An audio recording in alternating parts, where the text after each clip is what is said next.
arrested, but it was after the cancellation which he won. And this did not go down well with Jammeh. So his election victory that he was arrested.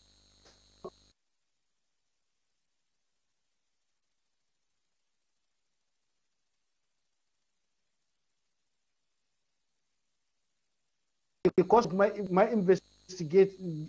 investigation of Chief Mane's case, that I came across Rambo in Sarangai. Moving on to the case of Chief Mane, can you tell us how you got information about Chief Mane's arrest? Chief Mane's arrest, the information came to us, I think, a day after his arrest. I was in Foroya writing another report when I had my editor-in-chief in the person of Samuel Osesar assigning one journalist by the name Bubakar Sow to go to Bakau at the Daily Observer office and find out from the managing editor, Dr. Sujatal, what had happened to Chief Ibrahim Mane, that we got information that he was arrested. Bubakar Sow left Foroya and went to Bakau. An hour or so later, he came back running. And we all realized that he was panicked. And he reported to Samsar that when he went to Sujatal's office and asked him about the case of Chief Mane, when was he arrested or what was he arrested for? Saja asked him, where did you come from? He said, he used an F word to say, go and tell your editors this and that. And in the next minute, if I will call the NIS to come and pick you. So the young journalist came back home running. He came back to the office running. So we reported this to Samsar, the editor-in-chief. I was writing a report at the time. After finishing my report, I told Sam that I have interest in this and if he could assign that to me. That was how I was assigned, the case was assigned to me. So I started from Bakau, his point of arrest. I went to Observer, where this time around, I did not approach Saja because I know he would be hostile. So what I did was I tried to talk to some of the journalists and other staffs present at the Daily Observer to get confirmation of Chief Mane's arrest. I was told he was arrested by plainclothes officers and taken to, and a police officer also was there, a non-police officer. I couldn't remember his name, but they told me the name of this particular police officer who comes from Bakau police station, and that he was taken to Bakau police station. So I went to Bakau police station to find out if he was there. The information I got there was Chief had been moved to the NIA.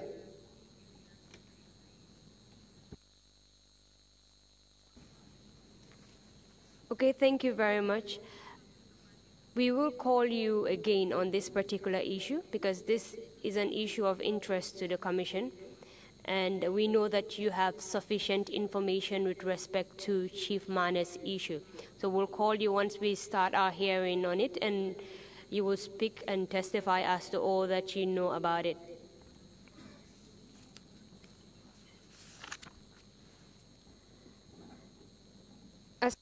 Okay. Aside from Chief Mane's issue, were you involved in any other investigations? Yes, that would be the case of the school headmaster, Mr. Tamba Fofana. Tamba was reported by his wife and the son. I forgot the wife's name, but the son's name is Musa Fofana, who came to the Foroya office to report that his father was arrested from Kudang where he was posted as the school headmaster. So I took up that case also, went to Kudang to find out from what happened to Master Tamba Fofana. The information I got from Kudang was that it was during Yaya Jammeh's Meet the People store or political campaign. Jammeh was traveling from Basse, passing Kudang. And it was the culture, school children and the villagers would line up in their various communities to welcome him. The headmaster Tamba Fofana is a handicap. According to the information, he told his teachers, instead of lining up the children in the Kudang Lumo area, he decided that the school children move to in front of the military barracks, where the public concentration would be minimal. Because according to them, Tamba so that Jammeh throws T-shirts and people normally scrambles. And the school children are young children who could be open, and that he wanted for the safety and security of his children. That's why he moved the children towards the military barracks. This did not go down well with the passing of Bunja Mama Sise, who reported the matter to the police. He reported the matter to Omar Jao, police commissioner in the area at the time, and that Bunja was Master Tamba is an opposition sympathizer. In fact, at one point, he allowed the opposition United Democratic Party to hold a meeting at Kudang football field. So based on this, Tamba was arrested. He was briefly detained around Brikamba, Bansang, and in December 2006, when I was investigating some cases, including the case of Chief Ibrahim Mane, I went to Fatoto police station in December 2006, and I wanted to see both Mr. Tamba Fofana and Chief Ibrahim being brought out from the cell and served with food. So I came back to Foroya and reported the matter. When I cited them, I first called my editor from Basse, Samsar. I went back from Fatoto, called Samsar, and in fact, I have cited these two persons. He asked me to return back to Banjul quickly. I went the following. He asked me to go to the police PRO and tell him that the missing persons who the police claim are not in their custody have been cited in Basse, in Fatoto, under the custody of the Fatoto police station. So I went to Banjul and met a public relation officer in the person of Inspector Assis Boja. When I told Assis about my sighting, he is a man who gives me information anytime. If I ask anything that I should,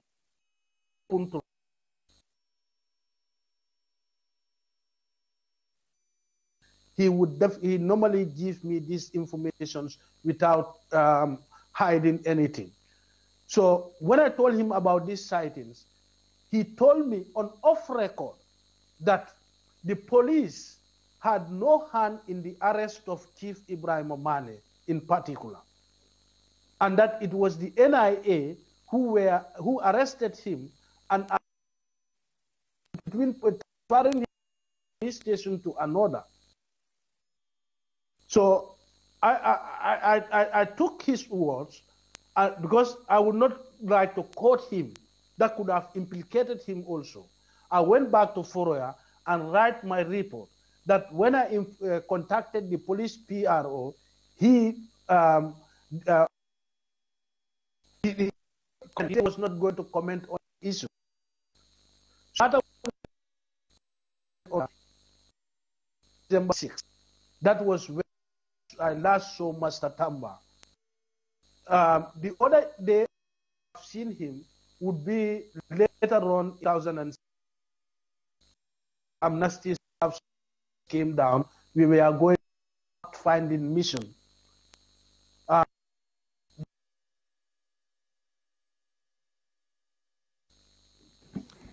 Sorry, Mr. Danfa. I just want some clarification on all these that you mentioned that you cited and then you didn't see them ever again. With respect to Jisaba Kujabi, Haruna Jamme, Masia, Mohamed Lamin Nyasi, Ndongombub,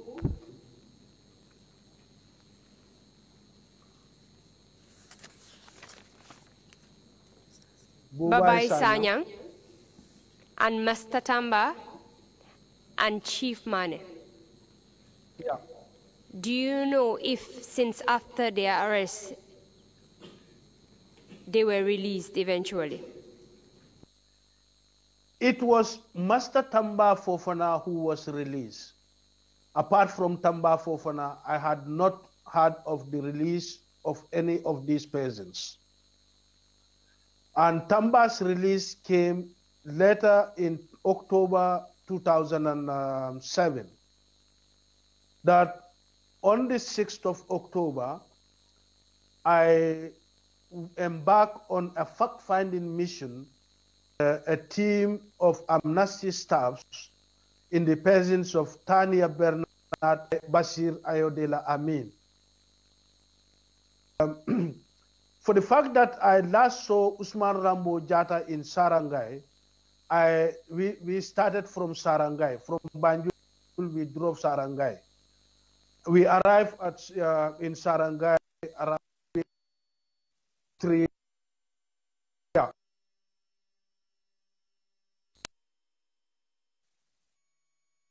In fact, when we were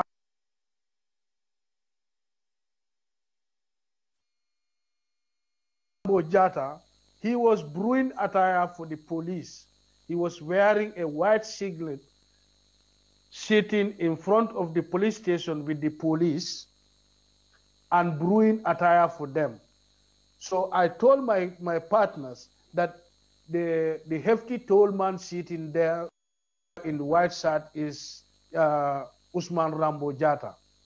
When we come out of we greeted them and introduced ourselves. Tania Bernard told them that they are staffs from Amnesty International on a fact-finding mission about the condition of detainees and also the working condition of security forces in the country. The moment that introduction was done, the police asked Usman Rambo Jata to go into the cells, take Rambo in. So Rambo's here saw an opportunity that I have been here for years, over 1 year. So now it's an opportunity.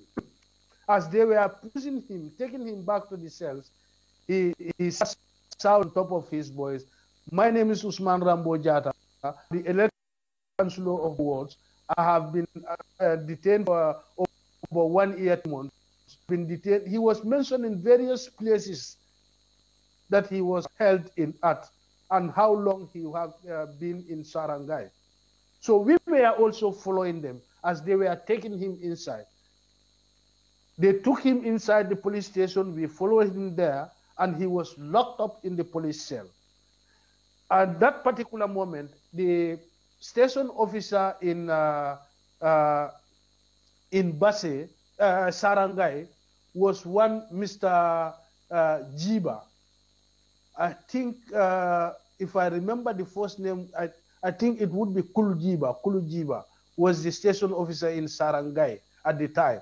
And I believe this station officer passed away now. So we were, okay. My apologies for cutting you. You mentioned that you were on a fact-finding mission with Amnesty International.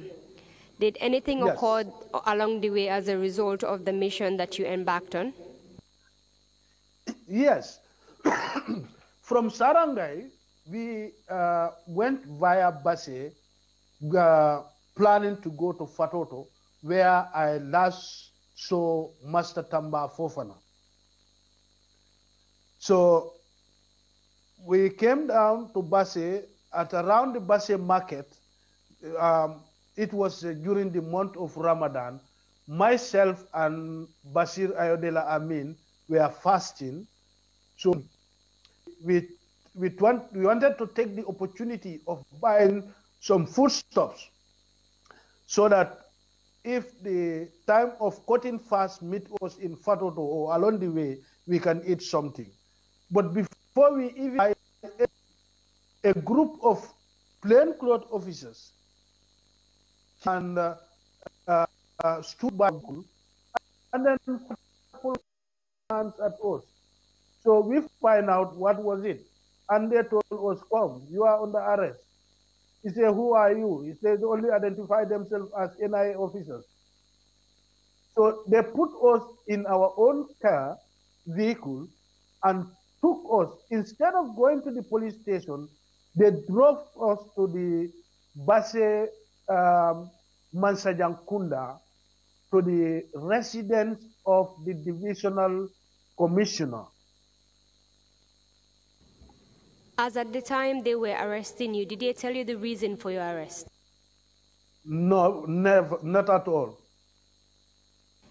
How did they act towards you when they were arresting you? Well, they were like, if you have found your missing ships, you are trying to put them together, trying to, wave us like everyone was, they surrounded us kind of, and telling us we are under arrest. But apart from telling us that they are NIA officers, they never tell us the reason of our arrest, where they are taking us, or the name of the persons arresting us. Did you identify yourselves to them as a journalist and also your partner as someone that works for Amnesty International? No, we did not get that chance. We were not given that opportunity. But on arrival at the commissioner's den, we in fact tried to introduce ourselves, that these are Amnesty staffs, and I am a journalist who is guiding on this tour on a fact-finding mission. And that before these people come down to Banjul, they had got clearance from the Inspector General of Police and also from the Office of the President. There was a clearance sent to them. In fact, when they called finally to speak to the Inspector General of Police, Benedict Jammeh, then Benedict Jammeh was in the UK. He told them, well, I'm in the UK right now, I'm here with you, but go to Banjul, because they came on the 4th. On the 5th, we had a training session for journalists and media, human rights organizations. So on the 6th, we departed to go on the field exercise. So we tried to explain all this to them, but no, they did not even bother to take any statement from us. We were parked at the commissioner's office like that. They were calling everywhere. I don't know who they are calling or why they are calling. So it was during the course of that, because this was around sharp 5 o'clock. When they were arresting us, I looked at my clock. It was 5 p.m. in the evening. We were at the commissioner's office until 6:30. So I remember that we had our luggages and the laptop vehicle, which was parked somewhere outside the commissioner's residence. So, and contains a lot of information. The few days that the amnesty staff had in the Combo, we interviewed with a lot of people from heads of houses, politicians, and other human rights organizations. So in the NIA and their trend of operations at the time, I fear that if they got access to those interview papers and the laptop edition, other people might also be arrested. So I managed to escape from where we were held. I sneaked out. Thank God nobody talked to me or see me, or I don't know why. I went out. I found the driver was sitting somewhere outside. I asked him to drive the car. I joined the car. He drove us back to Basse. On arrival at Basse town, I went straight to a telecenter where I made calls to my family, my office, Foroya, the Amnesty International office in Senegal, and the UK, informing them of our arrest and where we were held. At that point, where was your partner? And you also mentioned earlier that you had several security men who came to arrest you. Where were these security men? They were all in the room. They were all in the room. But I don't know, I sneaked out. And I went down, I made a call. After making that call, I went to my friend Ibrahim Ellis Marena, where I asked Marena to offload the baggage of our vehicle and take them to a safe place. So in fact, I told Marena, he's from Kudang, he's my very good friend. I asked him if even if he wants, he can take them to Kudang. I give him some money to take those things as far as Kudang. But he took them outside Basse and keep them somewhere. So I returned back after making that, offloading the vehicle and making that call, those calls. On my return, few minutes later, the divisional police commissioner, in the person of Ibrahim Cham, who I know very well, came in with some other persons who I assume are heads of the NIA at the time in Basse. You know, when they came, they told the officers who were who arrested us that what is happening. The information about this arrest is filtering out. The amnesty director in the UK is already on the BBC Focus on Africa.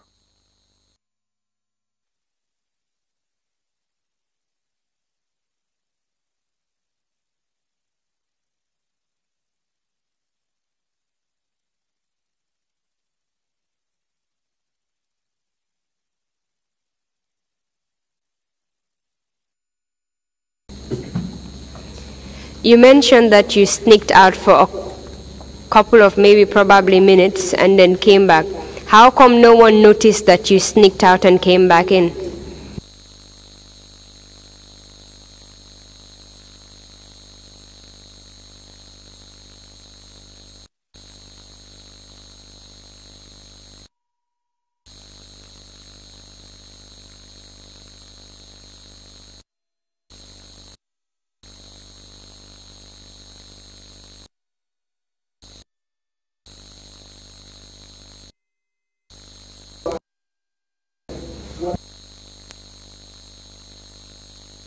At the time you were in the commissioner's office, did they tell you the reason there or the actions with respect to your